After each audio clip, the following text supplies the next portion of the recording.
Postmortem നടത്തി 2011 കണ്ടെത്തിയ കാര്യങ്ങൾ എന്തുകൊണ്ട് ഒരു വിശദമായ അന്വേഷണത്തിന് മാത്യു മഞ്ചാടിയിൽ തയ്യാറായില്ല?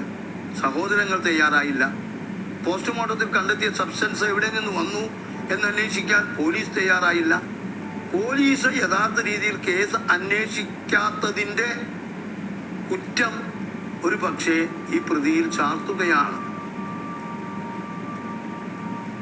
വീഴ്ച എന്നുള്ള കാര്യത്തെക്കാൾ ഉപരിയായിട്ട് ഒരു ഗൗരവത്തിലെടുത്ത് കാര്യങ്ങൾ ചെയ്തില്ല എന്നുള്ളതാണ് വാസ്തവം. പിന്നെ അവർ വീട്ടിൽ ചെന്നപ്പോൾ അവർ പറഞ്ഞിട്ടുണ്ടാവും, ജോളി ഉമ്മ ജോസഫ് പറഞ്ഞിട്ടുണ്ടാവും, പിന്നെ ബുദ്ധിമുട്ടിക്കരുത്, ആത്മഹത്യയാണ്.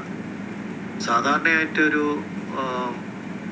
നോർമലായിട്ട് ചിന്തിക്കുന്ന ഒരു ഓഫീസർ ചിന്തിക്കുമ്പോഴത്തേക്ക് സ്വന്തം ഭാര്യ ഇങ്ങനെ ചെയ്യുന്നുള്ള പ്രതീക്ഷ ആർക്കും ഇല്ലല്ലോ.